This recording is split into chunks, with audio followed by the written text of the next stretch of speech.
My name is Sarah Birmingham Drummond, and I am the Dean of the Faculty and the Vice President for Academic Affairs here at Andover Newton. And the question that's been posed to us is lowest common denominator or highest moral purpose, what is interfaith in theological education? I was thinking to myself, if I were a prospective student at Andover Newton visiting and trying to figure out whether it was the right place for me, I might find it interesting to know how the person who's speaking figured out where to go to seminary herself. So I thought I'd share that story with you. The big question that I brought to my decision about whether to go to seminary and where to go to seminary had to do with kind of the early 20s questions. Where do I want to spend my time geographically? What kind of community do I want to be in? And what do I want to do with my life? What's my calling? And at the time, I was trying to make a decision. Do I want to go to a United Church of Christ seminary, which is the faith tradition I come from, or do I want to go somewhere with a mixture, people from all different faith backgrounds? And at that moment, in the early 90s, the choice that I had to make was between one or the other. I ended up choosing to go to a place with a real mixture, which was a research university where I could study world religions. I thought that would be the kind of mixture that I was looking for. But in retrospect, what I realized is that that was a false dichotomy. That was a distinction that didn't need to be. And now I feel very honored and happy to have a chance to serve in a seminary where people don't have to make that kind of choice between being fully grounded in one's faith tradition and fully capable across boundaries, working with people from different points of view. In fact, where that's an expectation, not just a side benefit. As I described yesterday when I talked about the Master of Divinity program here at Andover Newton, I described a curriculum that's built around what the world needs. A curriculum that's built around ministry competencies more so than around academic disciplines. And in our faculty's design of that curriculum, the faculty asked itself the question over and over again, what does it mean to be a competent ministerial leader today? And the answer that we came to collectively is that a competent minister is grounded in his or her faith. So grounded that a person can communicate about the faith tradition and lead a community in that faith tradition. That's a pretty deep level of competence in one's own faith tradition. It's not just about knowing who I am and what I believe. It's about being able to work with others who are trying to answer that same question. And the second marker of a competent minister is a person who's capable in a pluralistic, multicultural world to work across boundaries. And the markers within that capability across boundaries are not just compassion toward those who are different from oneself, but also a sense of wonder, a sense of curiosity, a sense of beauty in a different person's way of making sense of the world. It's a lot more than toleration, rather a sense of when I know you, I know the Spirit better. I know God better. When I know you, I know me better because I've had a chance to learn your story and your story has changed me. And so there are two bumper stickers I'd like to close describing from the vantage point of this commitment we have at Andover Newton to groundedness in a faith tradition as well as capability across borders. One is one of those patriotic-looking ribbons, the kind of red, white, and blue patriotic ribbons, and it says, just pretend everything's okay. One of the attributes of Andover Newton that I appreciate so much is that in the midst of all of our innovation and our creative thinking, there's a certain attention to avoiding denial. Avoiding denial. I am part of a faith tradition, the United Church of Christ, where many of our churches are in crisis. Many of our churches are in rapid decline, and some of them are really flourishing and really discovering faith anew. I can't just pretend it's all okay. I can't just pretend that doing everything that we've always done is going to bear the same result.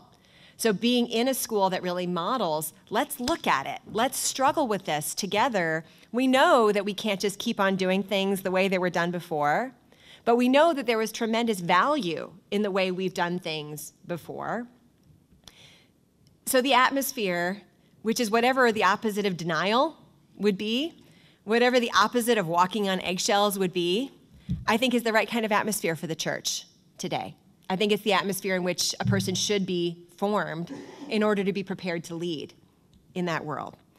And then finally, that bumper sticker, coexist, that's got lots of different faith symbols built into it. I hate that bumper sticker. If I could buy that goof-off stuff and scrape it off every car I see, let me tell you why. It's unambitious.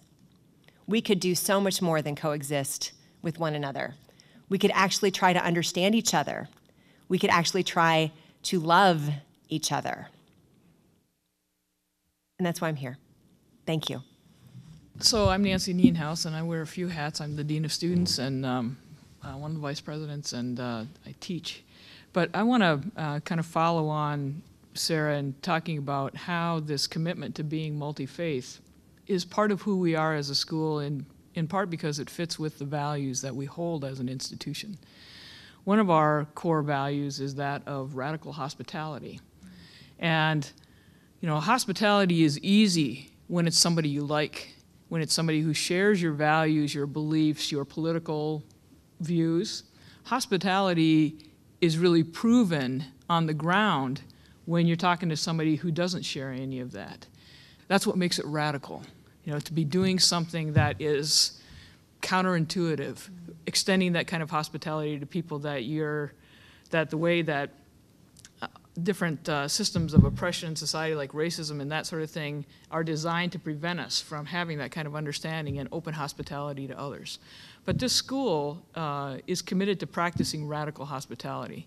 We get in trouble if we don't do that. A friend of mine who used to work with international students was greeting a Middle Eastern student at the airport, and Randy waved to this student as a way to greet him, and the student was, you know, looked at him in a kind of shocked way, and Randy went over, introduced himself, you know, took the guy back to the university where Randy was working.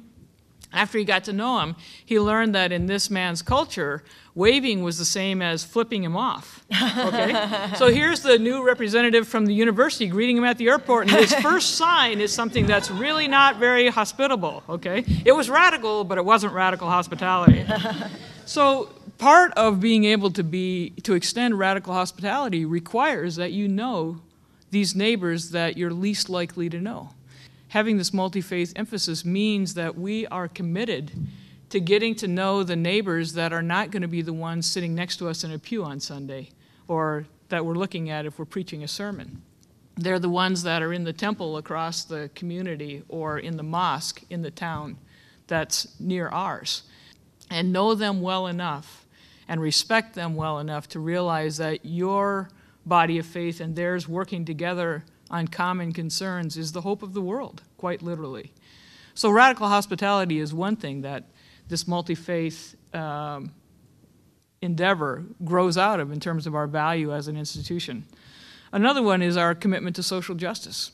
If we're going to really create social justice, if we're going to really have ways to end war, create peace, you've got to have moral and spiritual leaders who get what it's like to be someone in another faith tradition and are comfortable with that. And another piece of this is that when you are conversant with other faith traditions, you're just more effective in ministry. On a small scale in your congregation, for those of you who want to be pastors, most of us are in churches where there are a lot of people around us who came from a different tradition. So understanding the traditions of people who come through your doors is going to make you a more effective pastor, because you're going to have a sense of who they are, where they came from, what is important to them about the faith tradition in which they were raised, and how it's different from the one that you're in. You're going to be able to help them cross that bridge more effectively than someone who's a pastor who never had the kind of conversations you'll have breakfast, lunch, and dinner here, because you've got 35 denominations to talk to. And in the same way, is pastoral responses to domestic violence and sexual assault. And it's how faith traditions become resources or roadblocks has a lot to do with what's in those faith traditions. So as a pastor who's conversant with other faith traditions, if somebody came to see you because you were the one pastor in the city that had a reputation of understanding something about violence, but they weren't from your tradition, knowing something about their tradition is going to make you a more effective minister to them. What do you need to know about that to be able to help them get the resources they need to maybe save their lives? So the hard, on-the-ground ministry can also be completely improved, enhanced, more effective if you know something about other faith traditions. So those three things about being able to extend radical hospitality to all, one of our school values, the value of social justice, and our unending commitment to ministry, all of those things are supported and nurtured by the school's commitment to being multi-faith. You'll have that experience by being in this community where you're just engaging and learning about each other's traditions just by virtue of being here. And it's one of the most exciting things I think we do as a school. Hi, I'm Nick, in case you forgot. I have just been, for most of my life, just really taken by the ways in which Jesus surprised people. When you go through the Gospels, if you look carefully, you see at the end of most every encounter that Jesus has, it ends with, and the people were astounded. And the people were surprised. The people were amazed. And it's always haunted me, to what degree do folks who encounter my faith, our faith, walk away amazed, astounded, surprised? Or to what degree is the encounter with my faith and those who are like me a yawner, an ordinary experience? And I spent a lot of time trying to explore what was it about Jesus' encounter with others that was so amazing, that was so surprising, so astounding. And one of those things was that he went places that nobody else would go. He broke a lot of rules. And he, when you think about the time that he spent in Samaria and how he talked to people of different faith traditions, people who were despised, people who were sick and cast out.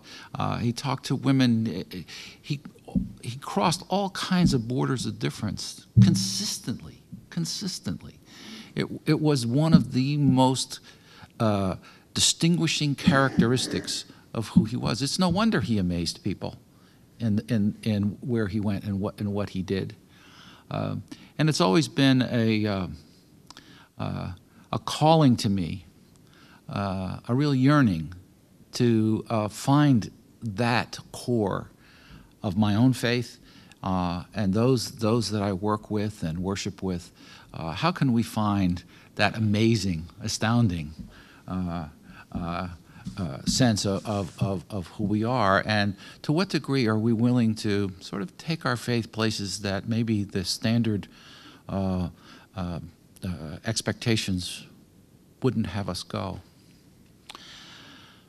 When I got here just about 7 years ago, one of the first pieces of counsel that I got was, whenever you go over to Hebrew College, take your lawyer with you. To say that things were not on good terms is an understatement.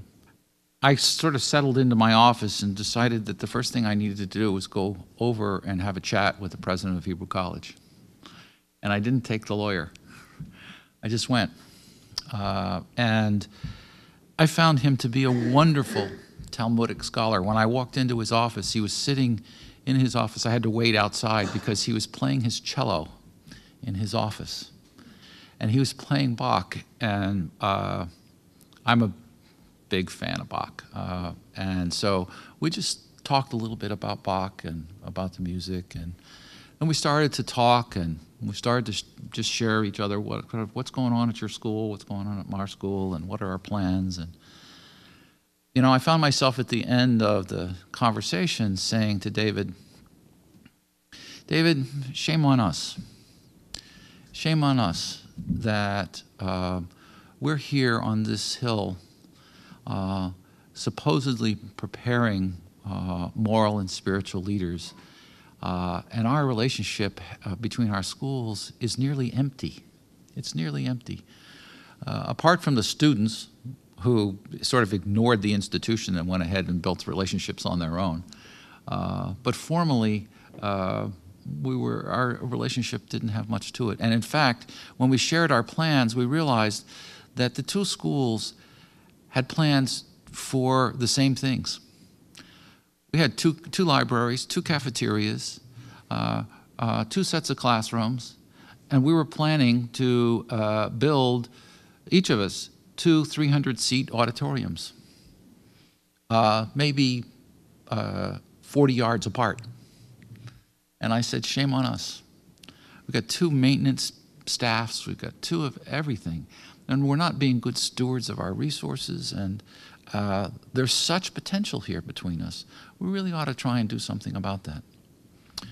Well, today, the 2 schools share a maintenance staff. We've since developed some remarkable programs that our faculty has just led us down paths that we never believed that we could go down.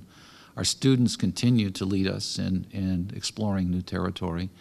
We've had joint faculty meetings, joint trustee meetings. In fact, we're at the point now where we're talking about the 2 groups of trustees going to the Middle East together. And every Tuesday morning, the president of Hebrew College, now Danny Lehman, an Orthodox rabbi, comes over to my office, knocks on my door at 8 o'clock, and he and I sit down and do Hefruta Bible study together. And we spend an hour just studying the Bible together. The last Hefruta Bible study, we were looking at Hosea and spent a lot of time just talking about the incredible metaphors that Hosea uses. And then towards the end, Danny found himself saying, talk to me about Baptist ordination. And so here I was explaining the ins and outs of how you get ordained as a Baptist minister to an Orthodox rabbi. And it was just a fascinating level of sharing that. And now the relationship that the 2 of us have is one of really beginning to know each other's faith tradition. And I can share with you that I really think both of us are better at what we do because of this. And we're now talking about merging the IT systems of the 2 schools. We're talking about merging the food services of the 2 schools. So one of the things that could happen to you if you come here is you could be attending the only Christian school in America with a kosher dining room. It's now become fun. It's really become fun as we begin to know each other. I guess for this question of lowest common denominator or highest moral purpose, to realize that lowest common denominator is an easy choice. It's an easy choice. To merely coexist or to tolerate someone, you don't have to work very hard. But in the process, I think you risk losing the chance to build a beloved community that Dr. King envisioned and Jesus lived. That's, I think, one of the things that we as a school are most committed to, is to try and find a way to build that beloved community.